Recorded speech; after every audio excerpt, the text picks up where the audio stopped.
بسم اللہ الرحمن الرحیم اللہم صلی وسلم مبارک علی سیدنا محمد۔ بچھڑا کچھ اس طرح سے کہ رت ہی بدل گئی، ایک شخص سارے شہر کو ویران کر گیا۔ صبح آنکھ کھلی تو ارشد شریف صاحب کی شہادت کی خبر ملی۔ ایسا لگا جیسے بدن کا ایک حصہ، روح کا ایک حصہ چلا گیا۔ وَلَا تَقُولُوا لِمَنْ يُقْتَلُ فِي سَبِيلِ اللَّهِ أَمْوَاتٌ بل احیاء ولکن لا تشعرون ولنبلونکم بشیء من الخوف والجوع ونقص من الاموال والانفس والثمرات وبشر الصابرین الذین اذا اصابتهم مصیبہ قولوا انا للہ وانا الیہ راجعون۔ بہت بڑا لاس ہے میرے ملک کا، اور وہ شہید ہیں، بیرون ملک فوت ہوئے۔ پتہ نہیں کتنا ڈر ان پہ گزرا ہوگا، کتنی مشکلات سے گزرے ہوں گے۔ کاش ایسا نہ ہوا ہوتا۔ جس نے بھی کیا ہے میں اس کو یہ کہنا چاہتا ہوں، پاکستانی وہ قوم ہے جو موت سے نہیں ڈرتی، اور ہم نے بے شمار بار یہ ثابت کیا ہے، لیکن دکھ بڑا دے گئے ہو۔ ڈرا اس کو نہیں سکے، جان اس کی لے لی جس نے بھی کیا۔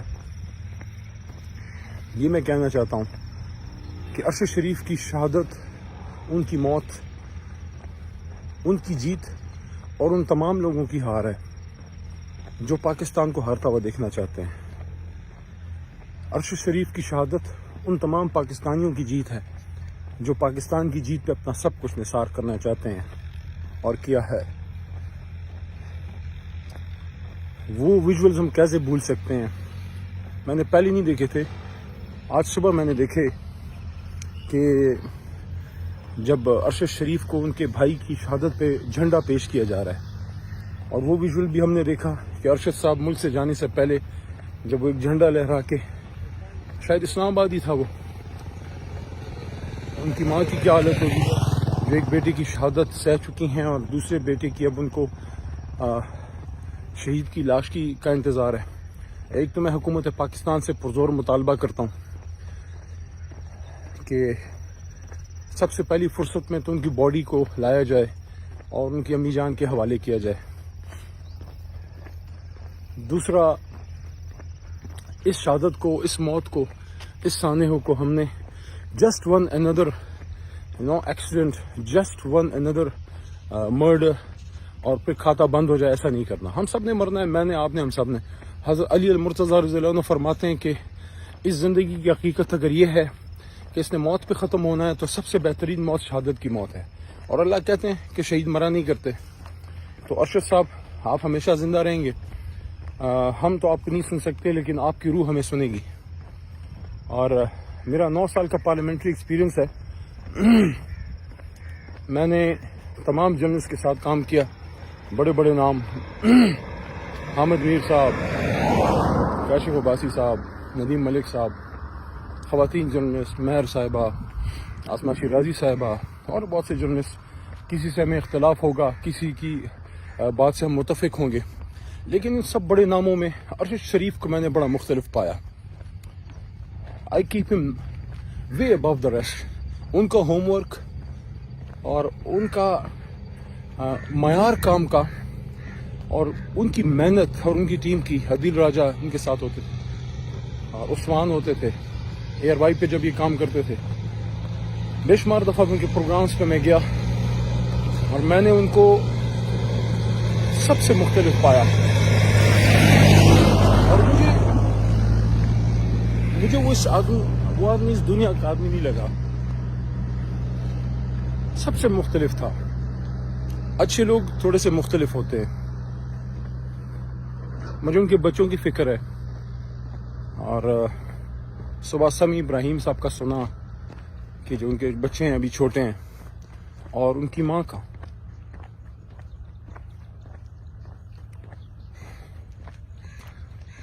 ٹف ٹائم دیتے تھے ارشد صاحب۔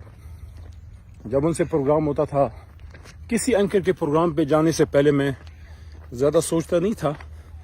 ارشد صاحب کے پروگرام پہ جانے سے پہلے میں سوچ کے جاتا تھا کہ ان کا پروگرام بڑا ریسرچ بیسڈ ہوتا تھا۔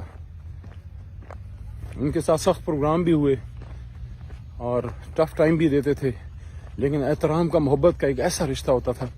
مجھ پہ جب مشکل وقت آیا میرے ٹکٹ کا، تو پہلا انہوں نے مجھے ایک پروگرام سے ہم نکل رہے تھے، تو مجھے انہوں نے کہا کہ انشاءاللہ بہتر ہوگا. اور ان کا ایک پروگرام بھی تھا شاید، جس میں انہوں نے مجھ سے پوچھا کہ اگر ٹکٹ نہ ملا تو کیا ہوگا. میرے خیال میں انہی کا تھا، ارشد شریف صاحب کا تھا. تو میں نے کہا کہ نہیں ملا تو میں پارٹی کے لیے کام کروں گا، کیا ہوگا اس سے، نہیں ملے گا تو نہیں ملے گا. اور پھر مجھے پہلی مبارکباد بھی انہی کی آئی جب ٹکٹ ملا. کامیابی پہ بھی. وہ ایسا آدمی تھا جو بات کم کرتا تھا لیکن بر موقع کرتا تھا، اور جہاں ضرورت ہوتی تھی تب کرتا تھا. ہمیشہ ارشد صاحب آپ ہمیں یاد رہیں گے.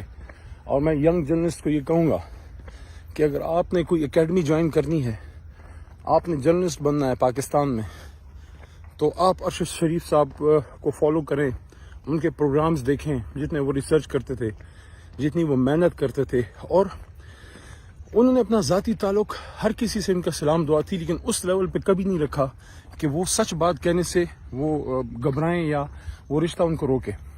ہم میں سے جس میں بھی کوئی مسئلہ ہوتا تھا پروگرام میں وہ بات کر جاتے تھے. دوسرا یہ ہے کہ میں ریاست پاکستان حکومت سے میں کہنا چاہتا ہوں، کل ہماری حکومت تھی، آج آپ کی ہے، کل پھر کسی اور کی ہوگی. کچھ لوگ ایسے ہوتے ہیں جو ہمارے بدن کا، ریاست کی مجموعی بدن کا حصہ بن جاتے ہیں اپنی محنت سے، اپنے ہارڈ ورک سے، اپنی صلاحیت سے. He is one of them. Arshad is one of them.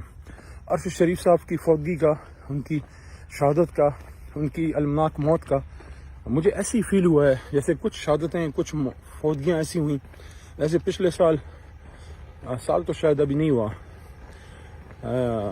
جب ہاں جی ہو گیا، جو ہمارے عبد القدیر خان صاحب جب شہید ہوئے، محسن پاکستان، ان کی فوتگی کا ایسا دکھ ہوا جیسے بدن کا ایک حصہ چلا گیا. جیسے ماضی میں ایک دفعہ جب حکیم سعید صاحب شہید ہوئے، ہی واز پرسنالٹی جو سب نے ان کو اس طرح مس کیا، اپنی شخصیت سے ہمارے بدن کا حصہ بنے. کچھ لوگ شہادت پہ نہیں، اپنی فوتگی پہ وہ فوت ہوئے، لیکن وہ ہمارے بدن کا حصہ بنے. جیسے اشفاق احمد صاحب کو ہم آج بھی مس کرتے ہیں. اس طرح بہت سی شخصیات اور ہیں، گریٹ لیجنڈ اس ملک میں گزرے ہیں، لیکن ارشد شریف صاحب ان لوگوں میں سے ہیں جن کے جانے سے، یعنی کہ ایک تو ہم ابھی ایکسیپٹ نہیں کر پا رہا ذہن کہ وہ نہیں ہے، اور دوسرا میں سمجھتا ہوں کہ ریاست کو ارشد صاحب کی اونرشپ لینی چاہیے، اور ان کی جو باڈی ہے اس کو فوری لانا چاہیے، اور ان کو ایک سرکاری اعزاز کے ساتھ ہم دفن کریں. اور جتنی صحافی برادری ہے، جو ہم پولیٹیشنز ہیں، جو عام پولیٹیکل ورکرز ہیں، جو پاکستانی ہیں، سب کے دل اس پہ دکھی ہیں.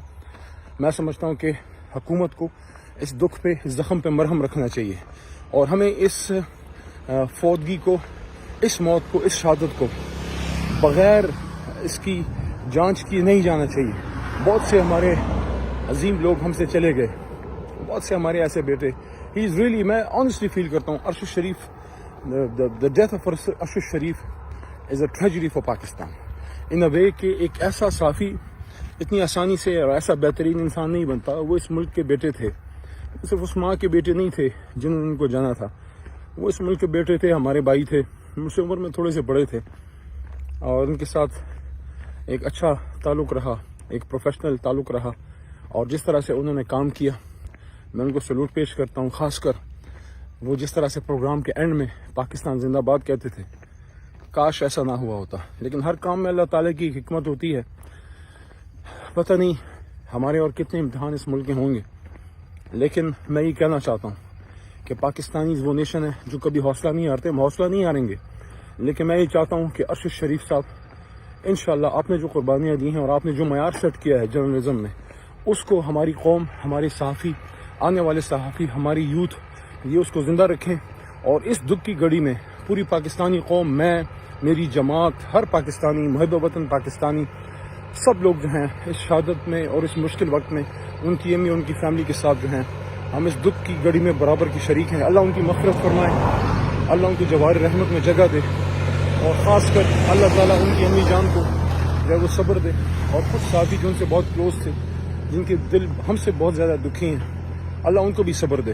جیسے ان کے ٹیم کے ممبرز ہیں، عثمان ہے، عدیل ہے، یا عمران ریاض بھائی ہیں یا سمی ابراہیم صاحب ہیں یا اور جتنے ان کے قریبی دوست احباب تھے، ان سب کو میری طرف سے بہت بہت تعزیت، اور اللہ تعالیٰ پاکستان کو اس دکھ کی گھڑی سے نکالے اور اس طرح کی ٹریجڈیز سے اللہ ہمیں محفوظ رکھے. لیکن یہ تب ہوگا جب ہم اس طرح کی چیزوں کی سرکوبی کریں گے. یہ نہ ہو کہ چند دن بعد اس کو ہم بھول جائیں اور ارشد شریف ماضی کا ایک قصہ بن جائے. میری ریکویسٹ ہوگی حکومت پاکستان سے بھی، صحافی برادری سے بالخصوص، میں چونکہ لائر ہوں، تمام جو ہماری بار کاؤنسلز ہیں اور of course supreme court of Pakistan, please don't let this death get unnoticed. Let us go to the depth of it and see who has done it. اور جب تک ہم اصل حقائق تک نہ پہنچیں کسی پہ الزام بھی نہ لگائیں. اصل حقائق تک پہنچنا بہت ضروری ہے. کس نے یہ کام کیا؟ کس نے پاکستان کو اپنے اس خوبصورت، اس محنتی، اس وفادار بیٹے سے جو ہے وہ اس کو محروم کیا؟ یہ بہت بڑا لاس ہے. ارشد شریف جیسے نوجوان روز روز پیدا نہیں ہوتے. اللہ ان کی مغفرت فرمائے.